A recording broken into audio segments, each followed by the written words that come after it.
बिस्मिल्लाहिर्रहमानिर्रहीम। आज के इस लेक्चर में हम डिस्कस करेंगे what is first ionisation energy, discuss its periodic trends. सबसे पहले ये बात देख लीजिए कि आयोनाइजेशन एनर्जी किसको कहते हैं। याद रखिए, आयोनाइजेशन एनर्जी या इसका दूसरा नाम आयोनाइजेशन पोटेंशियल भी होता है। ठीक है, तो आयोनाइजेशन एनर्जी या आयोनाइजेशन पोटेंशियल किसको कहते हैं? कहते हैं कि जब आप कोई गैशियस एटम ले लें, क्या ले लें? एक गैशियस एटम ले लें और उस गैशियस एटम को आप एनर्जी प्रोवाइड करें ताकि उससे एक इलेक्ट्रॉन क्या हो जाए, निकल जाए, रिलीज़ हो जाए। और लाजमी बात है, जब ये गैशियस एटम आपने लिया है और इससे ये इलेक्ट्रॉन रिलीज़ हो गया तो एटम जो है वो एटम नहीं रहेगा, वो एक केटाइन बन जाएगा, पॉजिटिव आयन बन जाएगा। ठीक है, अब इस इलेक्ट्रॉन को निकालने के लिए इस गैशियस एटम से कम एनर्जी जो चाहिए थी, यानी मिनिमम अमाउंट ऑफ एनर्जी जो थी, जो इसको निकालने के लिए यूज़ हुई, उस एनर्जी का नाम क्या होता है? Ionization energy. ठीक है, तो गैशियस एटम क्यों लिया है, सवाल ये है। तो उसकी वजह देखिए ये है। फॉर एग्ज़ाम्पल, अगर आप कोई चीज़ लेते हैं सॉलिड फॉर्म में और सॉलिड को आप एनर्जी देंगे तो डायरेक्ट उससे इलेक्ट्रॉन रिलीज़ नहीं होता, बल्कि वो कन्वर्ट होता है किस में? लिक्विड में। और अगर लिक्विड को मज़ीद एनर्जी देंगे तो वो कन्वर्ट होता है फिर किस में? गैशियस स्टेट में। हाँ, अब गैशियस स्टेट में जो चीज़ आ गई है, अब अगर आप इसको एनर्जी देंगे, this energy will be use to release और to remove the electron from the valence shell of that atom. ठीक है, तो जो कम से कम energy, minimum amount of energy जो रिक्वायर्ड है ताकि उस इलेक्ट्रॉन को वहाँ से क्या कर दे, निकाल ले, उसको क्या कहा जाता है? आयोनाइजेशन एनर्जी कहा जाता है। ठीक है, अब ज़रा एग्जैक्ट डेफिनेशन देखिए। The minimum amount of energy required to remove the outermost electron, कहता है वो कम से कम एनर्जी जो रिक्वायर्ड होती है, जिसकी ज़रूरत होती है क्या करने के लिए? रिमूव करने के लिए। किसको? आउटर मोस्ट इलेक्ट्रॉन को, यानी वैलेंस इलेक्ट्रॉन को। किस में से?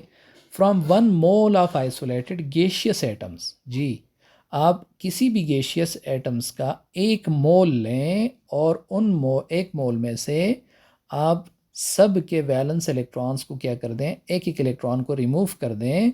और एक इलेक्ट्रॉन को रिमूव करेंगे तो क्या बनेगा? टू फॉर्म 1 मोल मोनोपॉजिटिव आयन, यानी उससे बनेगा एक पॉजिटिव आयन। मोनोपॉजिटिव का मतलब क्या? उसके ऊपर +1 का चार्ज आएगा। ठीक है, तो ऐसी एनर्जी को क्या कहा जाएगा? फर्स्ट आयोनाइजेशन एनर्जी कहा जाएगा।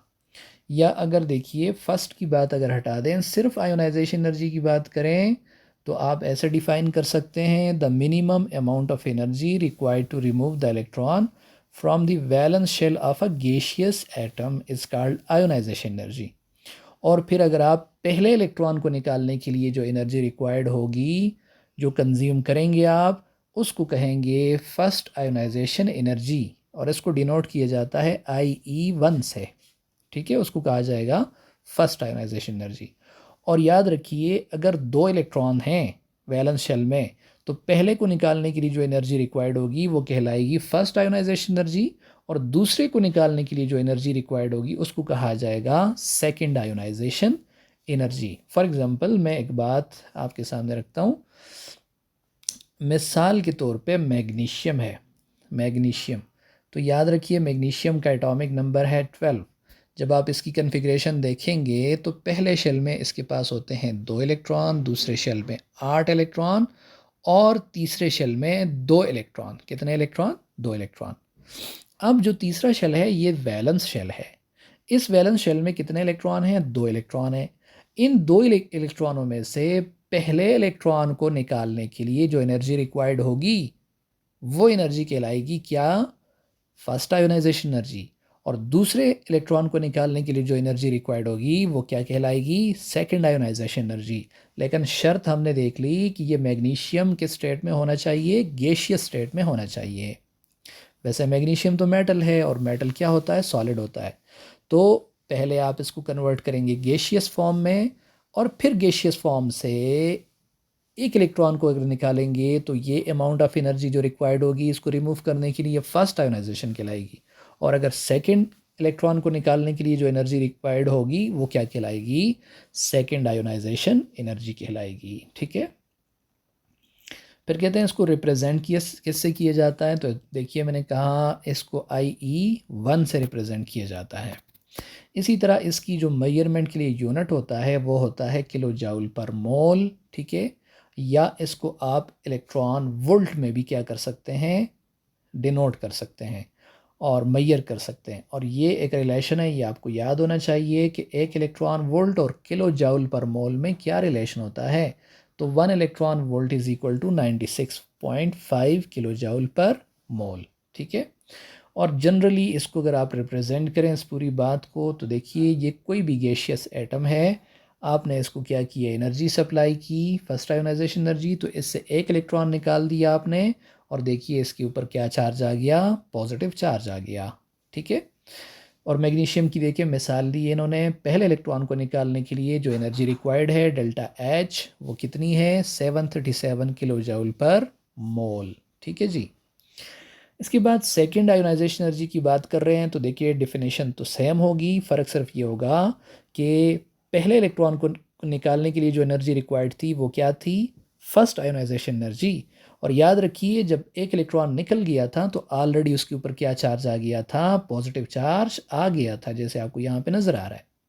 अब मज़ीद आप एनर्जी रिक्वायर्ड ये सप्लाई करते हैं और इससे एक और इलेक्ट्रॉन निकालते हैं, तो देखिए इसके ऊपर एक पॉजिटिव चार्ज तो पहले से था, एक पॉजिटिव चार्ज और आ गया, तो इसके ऊपर ये डाई वैलेंट पॉजिटिव चार्ज हो गया, ये सॉरी डाई पॉजिटिव आयन हो गया, मोनो पॉजिटिव नहीं बल्कि डाई पॉजिटिव हो गया। ठीक है जी, तो इस वक्त जो एनर्जी रिक्वायर्ड होगी ये आयोनाइजेशन एनर्जी क्या कहलाएगी, ये सेकंड आयोनाइजेशन एनर्जी कहलाएगी। और ये देखिए इसकी वैल्यू लिखी हुई है 1476 किलो जूल पर मोल। अब देखिए ना यहाँ पे एक सवाल बनता है कि फर्स्ट आयोनाइजेशन एनर्जी जो थी वो 737 किलो जूल थी, और जो सेकंड है वो कितनी है, 1476। इसका मतलब ये हुआ कि 737 जो फर्स्ट आयोनाइजेशन एनर्जी थी ये बहुत समाल है किससे, सेकंड से, और सेकंड कितनी है 1476 किलो जूल पर मोल। It means second ionization energy is much greater than first ionization energy। मतलब क्या हुआ इसका, इसका मतलब ये हुआ कि पहले इलेक्ट्रॉन को निकालना आसान है और दूसरा इलेक्ट्रॉन को निकालना काफ़ी मुश्किल है। अब सवाल ऐसा क्यों होता है, तो देखिए कभी कभार सवाल ये पूछा जा सकता है, why first ionisation energy is smaller than second ionisation energy, या ऐसे पूछा जा सकता है why second ionisation energy is greater than first ionisation energy. जी, तो क्या जवाब देंगे, कंसेप्ट क्या है, देखिए मैग्नीशियम जिसका एटॉमिक नंबर फॉर एग्जांपल कितना है 12, ठीक है, और इसके वैलेंस शेल में कितने इलेक्ट्रॉन होंगे, 12 इलेक्ट्रॉन होंगे। तो बताइए जितने इलेक्ट्रॉन होते हैं उतने ही न्यूक्लियस के अंदर क्या होते हैं, प्रोटॉन होते हैं। ठीक है जी, अब जब मैग्नीशियम एटम था तो इसके पास 12 प्रोटॉन थे, 12 ही इलेक्ट्रॉन थे, लेकिन जब आपने एक इलेक्ट्रॉन इससे क्या कर दिया, निकाल दिया, तो बताइए अब इसके ऊपर इलेक्ट्रॉन कितने हो गए, 11। तो पहले 12 प्रोटॉनों की वजह से न्यूक्लियस जो था वो 12 इलेक्ट्रॉनों को अट्रैक्ट कर रहा था। अब एक इलेक्ट्रॉन कम हो गया, अब 12 प्रोटॉनों की वजह से जो न्यूक्लियस है जिसके ऊपर पॉजिटिव चार्ज है, 12 प्रोटॉनों की वजह से वो 11 इलेक्ट्रॉनों को क्या करेगा, अट्रैक्ट करेगा। तो क्या होगा, ये अट्रैक्शन स्ट्रांग हो जाएगी, और साइज़ भी क्या हो जाता है, हमने एटॉमिक रेडियस में पढ़ा था कि पॉजिटिव आयन का एटॉमिक रेडियस क्या हो जाता है, कम हो जाता है, और एटॉमिक रेडियस कम होगा तो इसका मतलब न्यूक्लियस की अट्रैक्शन, जो वैलेंस इलेक्ट्रॉन बाकी बचा है उसके ऊपर अट्रैक्शन क्या हो जाएगी, स्ट्रांग हो जाएगी, तो सेकंड इलेक्ट्रॉन को निकालना मुश्किल हो जाएगा। ठीक हो गई बात। अब देखिए यहाँ पे ये बात आप कर सकते हैं कि एक है मैग्नीशियम का एटम, एक है मैग्नीशियम का मोनो पॉजिटिव आयन, और दूसरा क्या है जी, मैग्नीशियम का डाई पॉजिटिव आयन। तो आपसे अगर पूछा जाए किसका एटॉमिक रेडियस ज़्यादा है, तो याद रखिए मैग्नीशियम एटम जो है उसका रेडियस ज़्यादा होता है, और मैग्नीशियम +1 का रेडियस कम होता है, और मैग्नीशियम +2 का रेडियस सबसे क्या होगा, कम होगा। अब आयोनाइजेशन एनर्जी को कितनी चीज़ें जो हैं, कितने फैक्टर्स जो हैं वो अफेक्ट करते हैं, उसके बारे में बात करते हैं। तो सबसे पहली चीज़ जो है वो अफेक्ट है वो न्यूक्लियर चार्ज है। ये बात पहले भी हम पढ़ चुके हैं। जितना न्यूक्लियस के ऊपर चार्ज ज़्यादा होगा तो लाजमी बात है अट्रैक्शन उतनी ज़्यादा होगी, इलेक्ट्रॉन को रिलीज़ करवाना मुश्किल होगा, तो ज़्यादा आयोनाइजेशन एनर्जी होगी, रिक्वायर्ड होगी। ठीक है जी। इसी तरह एटॉमिक साइज़, तो देखिए एटॉमिक साइज़ जितना कम होगा तो अट्रैक्शन ज़्यादा होगी न्यूक्लियस की इलेक्ट्रॉनों के ऊपर, और आयोनाइजेशन एनर्जी की वैल्यू हाई होगी। इसी तरह डिस्टेंस की बात है, तो डिस्टेंस की बात जो है वो भी तो इसी हिसाब से है कि जितना डिस्टेंस ज़्यादा होता जाएगा उतनी ही एनर्जी क्या होती जाएगी, कम होती जाएगी। क्यों? क्योंकि डिस्टेंस ज़्यादा होगा तो इलेक्ट्रॉनों के ऊपर न्यूक्लियस की अट्रैक्शन क्या होगी, वीक होगी। खैर आप इसको देख भी लीजिए, यहाँ पे क्या लिखा हुआ है कि आयोनाइजेशन एनर्जी इंक्रीज होती है with decrease in the distance between nucleus and orbital. जितना ऑर्बिटल करीब होगा तो उसके ऊपर अट्रैक्शन ज़्यादा होगी और उस इलेक्ट्रॉन को रिमूव करने के लिए ज़्यादा एनर्जी रिक्वायर्ड होगी। ठीक है, तो यहाँ पे एक बात जहन में रखिए कि इलेक्ट्रॉन जो होते हैं वो ऑर्बिटल्स में होते हैं, और वो चार किस्म के ऑर्बिटल्स हैं, एस, पी, डी और एफ। और याद रखिए सबसे कम डिस्टेंस जो होता है, यानी जो न्यूक्लियस के करीब होता है, वो एस ऑर्बिटल होता है। पी ज़रा दूर होता है, फैला हुआ होता है। डी ज़रा और डाइफ्यूज़ होता है, फैला हुआ होता है। और एफ जो होता है ये और ज़्यादा फैला हुआ होता है। तो अगर एस के अंदर इलेक्ट्रॉन है तो उसको निकालना मुश्किल होगा। पी के अंदर चूँकि थोड़ा सा फासला ज़्यादा हो गया, इसको निकालना थोड़ा सा आसान होगा। आसान क्यों होगा? यहाँ पे अट्रैक्शन कम होगी। और डी से निकालना और आसान हो जाएगा, और एफ से निकालना और आसान हो जाएगा। ठीक है जी। इसी तरह चौथा जो फैक्टर है वो है स्क्रीनिंग इफेक्ट। अब लाजमी बात है, ये देखिए ये न्यूक्लियस है और ये वैलेंस शेल का इलेक्ट्रॉन है। अब दरमियान में जितने ज़्यादा शेल आते जाएंगे, इलेक्ट्रॉन आते जाएंगे, तो बताइए स्क्रीनिंग इफेक्ट क्या होता जाएगा? स्क्रीन करेगा ये दरमियानी जो इलेक्ट्रॉन है, ये इस इलेक्ट्रॉन के ऊपर इस न्यूक्लियस की अट्रैक्शन को क्या करेंगे, अफेक्ट करेंगे। ये दरमियान में देखिए और लोग आते गए। ठीक है, तो क्या होगा कि यहाँ से इस इलेक्ट्रॉन के ऊपर इस न्यूक्लियस की अट्रैक्शन क्या हो जाएगी, कम हो जाएगी। अब इसको निकालना है आपने, तो थोड़ी सी एनर्जी अगर आप देंगे तो ये यहाँ से क्या कर जाएगा, रिलीज़ कर जाएगा। ठीक है, तो जितना स्क्रीनिंग इफेक्ट ज़्यादा होगा आयोनाइजेशन एनर्जी कम होगी। इसी तरह इलेक्ट्रॉनिक स्ट्रक्चर या इलेक्ट्रॉनिक कन्फिग्रेशन की बात है, तो उसके लिए याद रखिए जब आप इलेक्ट्रॉनिक कन्फिग्रेशन कर रहे थे तो वहाँ पे आपने एक रूल पढ़ा था, उसको कहते हैं हर्ट्ज़ रूल। ठीक है, वहाँ पे ये चीज़ देखी गई थी कि फॉर एग्ज़ाम्पल पी ऑर्बिटल आपको पता है, पी सब शेल, उसमें कितने ऑर्बिटल्स होते हैं, 3। या अगर आपने डी को देखा तो डी में कितने ऑर्बिटल्स होते हैं, 5। ठीक है, अब जब आप इलेक्ट्रॉन इनके अंदर रखते हैं तो याद रखिए उसके लिए रूल ये है कि पहले आप इलेक्ट्रॉनों को क्या रखते हैं, अनपेयर्ड रखते हैं। ठीक है, for example P subshell के अंदर ये है एक पी सब शेल। फॉर एग्ज़ाम्पल ये क्या है, एक पी सब शेल है, और आप पी सब शेल में इलेक्ट्रॉन रख रहे हैं। तो पहले फॉर एग्ज़ाम्पल आपने 3 इलेक्ट्रॉन रखने हैं, तो आप ऐसा नहीं कर सकते कि आप यहाँ पे दोनों इलेक्ट्रॉन रखें और यहाँ पे एक इलेक्ट्रॉन, बल्कि आप क्या करेंगे, आप ऐसे करेंगे कि पहले आप पी सब शेल के अंदर क्या करेंगे, इलेक्ट्रॉनों को अनपेयर्ड रखेंगे। ठीक है, और हाँ अगर मज़ीद इलेक्ट्रॉन है तो फिर आप उसकी क्या स्टार्ट कर दें, पेयरिंग स्टार्ट कर दें। अब यहाँ पे एक बात जहन में रखिए कि वो कन्फिग्रेशन जिसमें जिसमें हाफ फिल्ड ऑर्बिटल होते हैं, फॉर एग्जांपल ये है आपके पास पी ऑर्बिटल, और यहाँ पे एक इलेक्ट्रॉन है, यहाँ पे एक इलेक्ट्रॉन है, और यहाँ पे एक इलेक्ट्रॉन है। ठीक है, तो याद रखिए हाफ फिल्ड जो होता है ये मोर स्टेबल कन्फिग्रेशन होती है as compare to partially filled. Partially filled किसको कहते हैं, जिसमें हाफ फिल्ड ना हो या फुली फिल्ड ना हो। तो हाफ फिल्ड और फुली फिल्ड ये ज़्यादा क्या होते हैं, स्टेबल होते हैं। अब जब ज़्यादा स्टेबल होगा तो याद रखिए जितनी कोई चीज़ स्टेबल होती है उसको वहाँ से हिलाना, वहाँ से निकालना मुश्किल होता है। तो हाफ फील्ड जो होता है चूँकि वो स्टेबल होता है, तो ऐसे ऐसे इलेक्ट्रॉन को निकालना, रिमूव करना रिलेटिवली इसके लिए ज़्यादा एनर्जी रिक्वायर्ड होती है। ठीक है जी। अब ज़रा पीरियोडिक ट्रेंड की तरफ, ये हमने 4 या 5 फैक्टर्स देख लिए। अब ज़रा पीरियोडिक ट्रेंड की तरफ आए तो ग्रुप के अंदर देखें।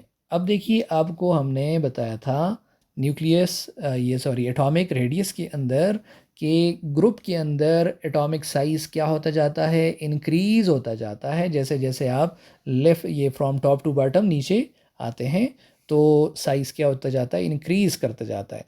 और देखिए साइज़ इंक्रीज़ होगा इसका मतलब न्यूक्लियस की अट्रैक्शन वैलेंस इलेक्ट्रॉनों के ऊपर क्या होगी, कम होगी, और इलेक्ट्रॉन्स को वहाँ से रिमूव करना क्या होता जाएगा, आसान होता जाएगा। ठीक है, ये आप खुद देख सकते हैं, ये देख लीजिए आप। और यहाँ पे देखिए इसको एक एग्जांपल से क्या किया हुआ है, एक्सप्लेन किया हुआ है। फॉर एग्जांपल आप फर्स्ट ग्रुप के आयोनाइजेशन एनर्जी को कंपेयर करते हैं, तो पहला एलिमेंट जो लिखा हुआ है वो लिथियम है, फिर सोडियम है, पोटाशियम है, रुबीडियम है और सीजियम है। अब याद रखिए, आपको पता है कि ग्रुप में ऊपर से नीचे आते हुए साइज़ क्या हो रहा है, इंक्रीज़ हो रहा है। और साइज़ इंक्रीज़ होगा तो न्यूक्लियस का वैलेंस इलेक्ट्रॉनों के ऊपर जो अट्रैक्शन है वो क्या होती जाएगी, कम होती जाएगी, क्योंकि डिस्टेंस ज़्यादा होता जा रहा है और इलेक्ट्रॉन को रिमूव करना आसान होता जा रहा है। तो बताइए सबसे ज़्यादा एनर्जी कहाँ रिक्वायर्ड होगी, लिथियम के अंदर ज़्यादा एनर्जी रिक्वायर्ड होगी इलेक्ट्रॉनों को रिमूव करने के लिए, और सीजियम के अंदर सबसे कम एनर्जी रिक्वायर्ड होगी 376। ठीक है, तो यहाँ पे आप देख सकते हैं। इसी तरह पीरियड में क्या होता है, तो देखिए पीरियड में तो आपने ये देखा था एटॉमिक रेडियस के हवाले से कि फ्रॉम लेफ़्ट टू राइट आप जाते हैं तो एटॉमिक साइज़ जो है वो क्या करता जाता है, डिक्रीज़ होता जाता है। वो क्या होता जाता है, डिक्रीज़ होता जाता है। और क्यों डिक्रीज़ होता है, तो उसको तो हमने पिछले सबक में क्या कर लिया था, डिस्कस कर लिया था डिटेल के साथ। अब जब एटॉमिक रेडियस डिक्रीज़ होता है तो बताइए न्यूक्लियस की अट्रैक्शन वैलेंस इलेक्ट्रॉनों के ऊपर क्या होती जा रही है, ज़्यादा होती जा रही है, क्योंकि डिस्टेंस कम हो रहा है, करीब आ रहे हैं इलेक्ट्रॉन, तो इलेक्ट्रॉनों को रिमूव करना क्या होता जाएगा, मुश्किल होता जाएगा और ज़्यादा एनर्जी रिक्वायर्ड होगी इलेक्ट्रॉन को रिमूव करने के लिए। अब हम बात करते हैं कि अगर आप पीरियड 3 के एलिमेंट्स को देखते हैं, पीरियड 3 के एलिमेंट्स को, तो वहाँ पे आयोनाइजेशन एनर्जी का ट्रेंड कैसे होगा। तो देखिए आयोनाइजेशन एनर्जी जब आप देखते हैं तो सोडियम से आगे मैग्नीशियम, इसी तरह आगे आप चलते जाते हैं। तो ये सारी बात यहाँ पे लिखी हुई है, और देखिए ज़रा मैं इसको यहाँ पे एक्सप्लेन करता हूँ। ये देखिए ये है पीरियड 3 के एलिमेंट्स। ठीक है, सोडियम के लिए एनर्जी रिक्वायर्ड है 495 और मैग्नीशियम के लिए रिक्वायर्ड है 737। अब देखिए वजह क्या है, 495 कम एनर्जी और 737 ज़्यादा एनर्जी। वजह यह है कि सोडियम का साइज़ जो है वो ज़्यादा है और मैग्नीशियम का साइज़ डिक्रीज़ हो गया, और आपको पता है जैसे साइज़ डिक्रीज़ होगा तो आयोनाइजेशन एनर्जी ज़्यादा होगी। इसी तरह आप आगे चलते हैं तो एटॉमिक साइज़ तो क्या होता जा रहा है, कम होता जा रहा है। लेकिन यहाँ पे देखिए 737 मैग्नीशियम के लिए रिक्वायर्ड थी, लेकिन जैसे ही आप एल्यूमिनियम के लिए आए तो उसके लिए एनर्जी क्या हो गई, बजाय ज़्यादा होने के कम हो गई। क्या हो गई जी, कम हो गई, एनर्जी डिक्रीज़ हो गई। इसकी वजह क्या है, तो देखिए इसकी वजह तो ये है कि मैग्नीशियम के अंदर जो इलेक्ट्रॉन था, याद रखिए आपको पता है सोडियम और मैग्नीशियम का ताल्लुक कौन से ब्लॉक से है, एस ब्लॉक से। इसका मतलब इनका वैलेंस इलेक्ट्रॉन पड़ा हुआ था एस सब शेल में, लेकिन अल्युमिनियम से आगे तो ये पी वाले हैं। तो जैसे ही आप मैग्नीशियम से आगे अल्युमिनियम पे जाते हैं तो ये तो पी सब शेल शुरू हो जाता है। और अभी आपने पढ़ा कि एस के अंदर इलेक्ट्रॉन को निकालना मुश्किल होता है as compare to P, P वाले से इलेक्ट्रॉन निकालना आसान है। इस वजह से मैग्नीशियम से जब आप अल्युमिनियम पे जाते हैं तो बजाय इसकी एनर्जी ज़्यादा होने के क्या हो जाती है, कम हो जाती है। और उसकी वजह क्या है कि मैग्नीशियम में इलेक्ट्रॉन एस सब शेल से आप निकालते हैं और अल्युमिनियम में कहाँ से निकालते हैं, पी सब शेल से। ठीक है जी, अब यहाँ से आगे चल के देखते हैं तो अल्युमिनियम, फिर सिलिकॉन, फिर फास्फोरस। अब ज़रा देखिए फास्फोरस और सल्फ़र के ऊपर फिर ड्रामा शुरू हो गया। 577 फिर 786। ठीक है, एनर्जी इंक्रीज़ हो रही है क्योंकि साइज़ डिक्रीज़ हो रहा है, फास्फोरस की और ज़्यादा हो गई है, लेकिन सल्फ़र की बजाय ज़्यादा होने के फिर कम हो गई। वजह क्या है, तो देखिए अब एक और फैक्टर आ गया और वो है हाफ फील्ड वाला फैक्टर। कैसे, यहाँ पे देखिए अल्युमिनियम में पी सब शेल के अंदर एक इलेक्ट्रॉन था, यहाँ 2 इलेक्ट्रॉन, और यहाँ कितने इलेक्ट्रॉन, 3 इलेक्ट्रॉन।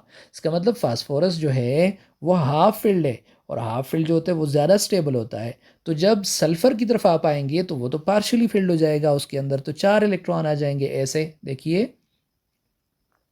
फास्फोरस की हालत ये है, ठीक है, और सल्फ़र की हालत ये है, उसके अंदर पी के अंदर कितने इलेक्ट्रॉन आ गए, 4, 1 2 3 और 4। तो ये है पार्शियली फील्ड और ये है हाफ फील्ड, और हाफ फील्ड जो होता है वो क्या होता है, स्टेबल होता है। तो इस वजह से ये स्टेबल है, यहाँ से इलेक्ट्रॉन को रिमूव करना क्या है, मुश्किल है, और यहाँ पे आसान है एज़ कम्पेयर टू फास्फोरस। इस वजह से इसकी एनर्जी कम है और इसकी एनर्जी क्या है, ज़्यादा है।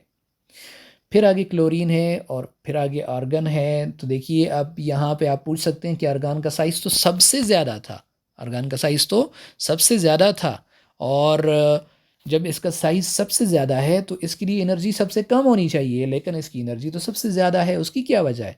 तो देखिए उसकी वजह ये है कि आर्गन जो है वो क्या है, नोबल गैस है, और नोबल गैस जो होती है वो क्या होती है, वो स्टेबल होती है, और इसको इलेक्ट्रॉन, और इसके वैलेंस शेल में 8 इलेक्ट्रॉन पूरे होते हैं। यहाँ से इलेक्ट्रॉन को रिमूव करना बजाय इसको स्टेबिलिटी की तरफ ले जाने के, इसको क्या करता है, और ज़्यादा अनस्टेबल बना देगा। वो ऑलरेडी स्टेबल है, उसको क्या ज़रूरत है इलेक्ट्रॉन रिमूव करने की। तो इस वजह से यहाँ पे इसकी एनर्जी क्या होती है, सबसे ज़्यादा होती है। ठीक है जी, ये सारी बातें जो मैंने बता दी वो यहाँ पे लिखी हुई भी हैं, आप इसको ख़ुद पढ़ लें। और कहीं से अगर समझ नहीं आती, ये कंसेप्ट्स बहुत इम्पोर्टेंट हैं और आसान हैं, कोई मुश्किल नहीं है। अगर समझ नहीं आई तो आप पूछ सकते हैं।